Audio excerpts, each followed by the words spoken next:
Hey, Barbie LaMothe, it's Bob Kovac. We get to talk about your passion for travel today, don't we? We certainly do. I mean, you and I know each other, through committee meetings, and we co-authored a great article recently in Developments Magazine about how to protect yourself from ransomware. So you and I, we've interacted quite a bit in the past, but one of the things that I've really been intrigued about, particularly as I follow you on Facebook, is what we call here your side hustle, your passion for travel, and you go all over the place, man. You go all over the world, and I understand you're really starting to get engaged in photography, so you can perfect that, and you can. I guess maybe I'll out you a little bit and talk about the fact that you're really hoping to get to be your photojournalism and your travel journalist career as you're working hard doing what you do today as a project leader. So I kind of threw a whole bunch out there. Why don't you just start and talk about why you have such a passion for travel? Like you, I grew up in the Midwest, Chicago suburb kind of girl. And my family was the Griswolds before there were Griswolds.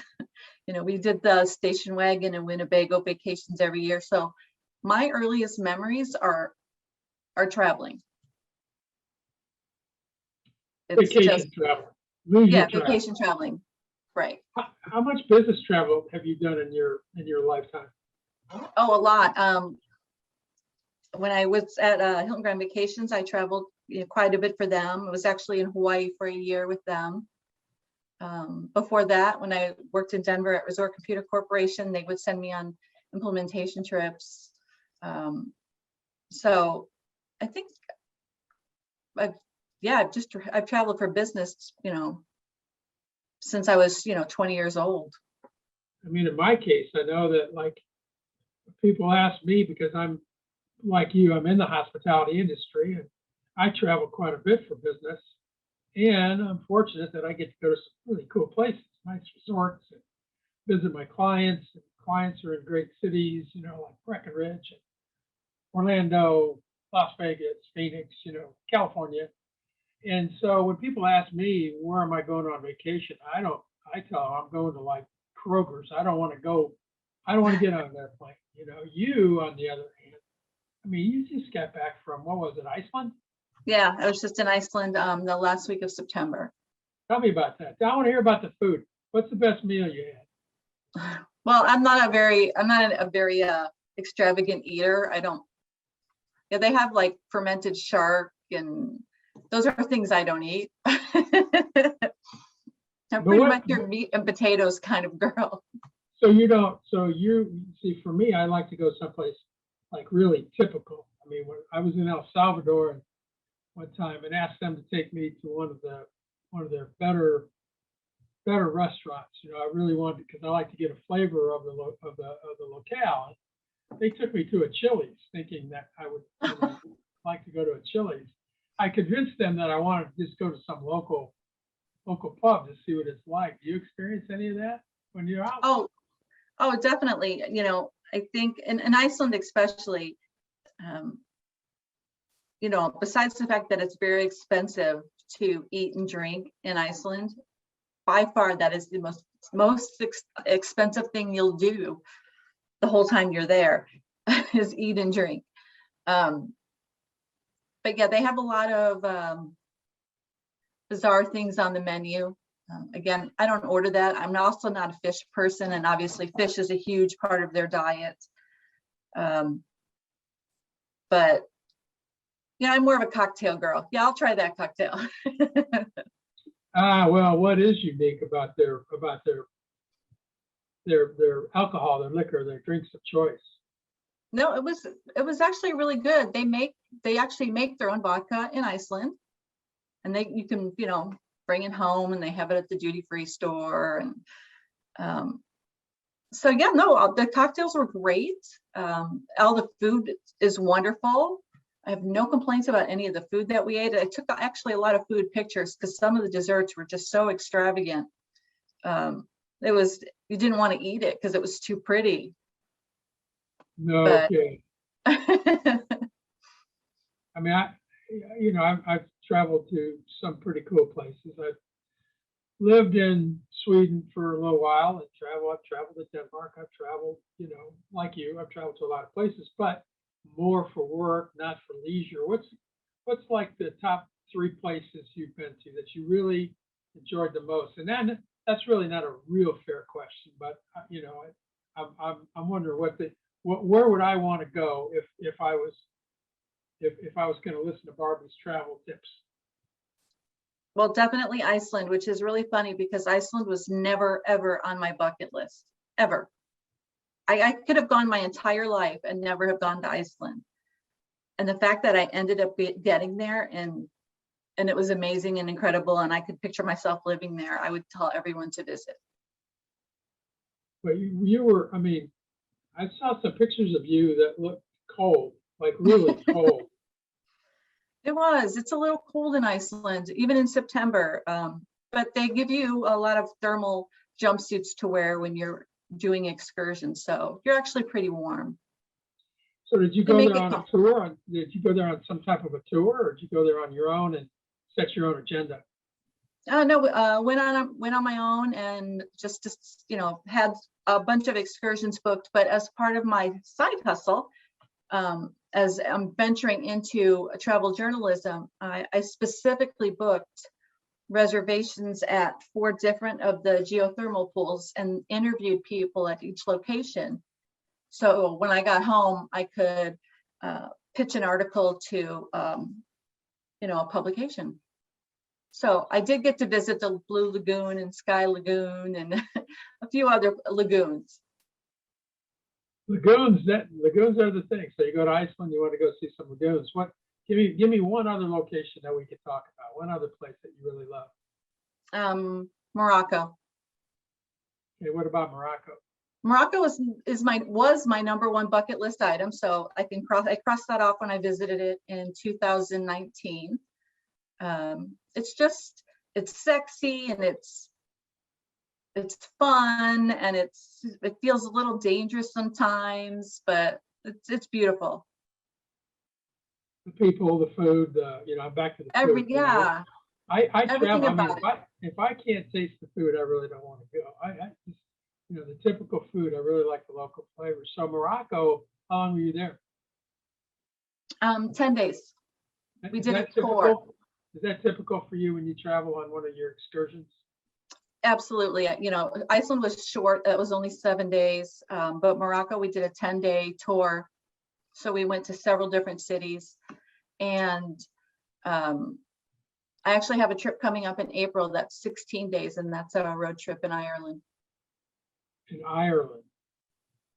I would imagine some of the people that are going to watch this podcast will probably have some recommendations of places for you to go while you're in Ireland. I'm sure. They may even have family to go, go see my cousin Sean. Exactly. I like to call it it's the dead relatives tour for me. I've done a ton of ancestry, so I'm like, okay, churches, graveyards, it's going to be an interesting road trip. Oh, that sounds cool. 16 days, man. That's a long time to be gone. Yeah. But I imagine by now you're pretty skilled at knowing what to take and what not to take and how much to take, so that you're not burdened with a lot of suitcases and baggage and luggage. No, clearly you don't know me because I am a serious overpacker. Clearly I do know you, but I didn't know that about you. Well, so I want to jump in a little bit and talk about the side hustle. That is, I know you're quite serious about this. I know that to the point where you're taking some classes in photography and you're investing an awful lot of your free time preparing for the side hustle, which I think, that shows a dedication and a commitment. But why? Tell me why. What's driving you for this? What's your passion?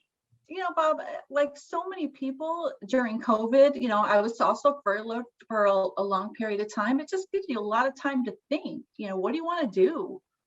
Where do you want to be? And, I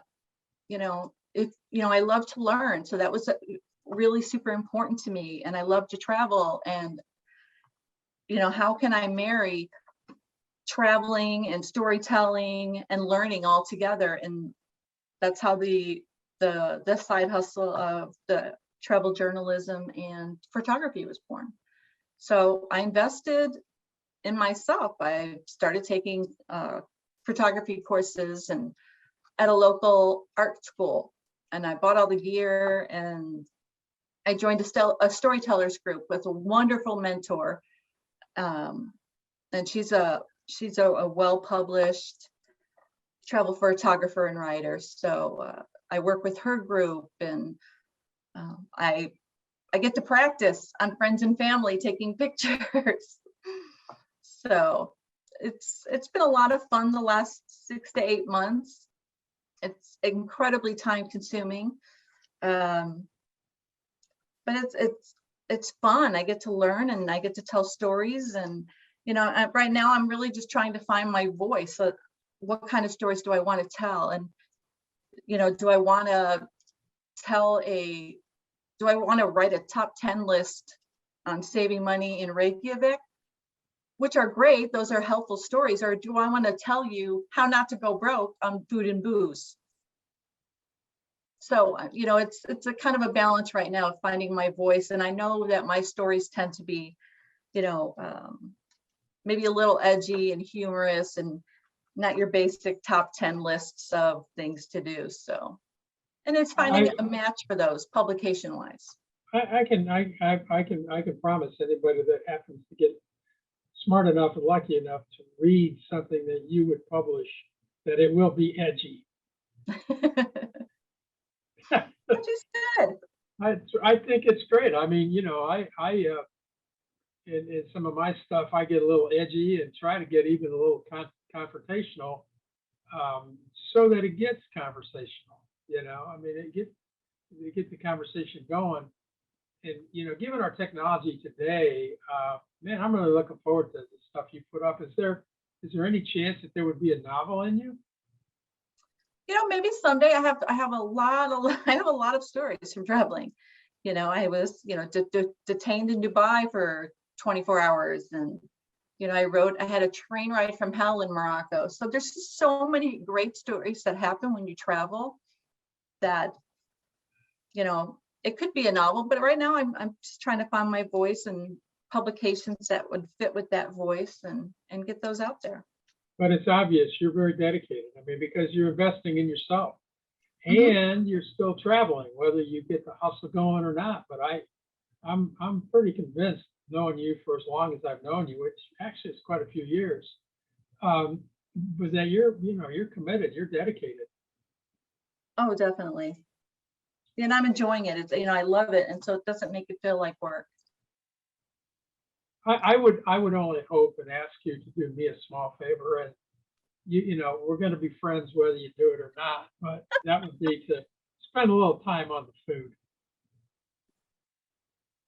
On the food? When I travel, I want to know what to eat, where to go.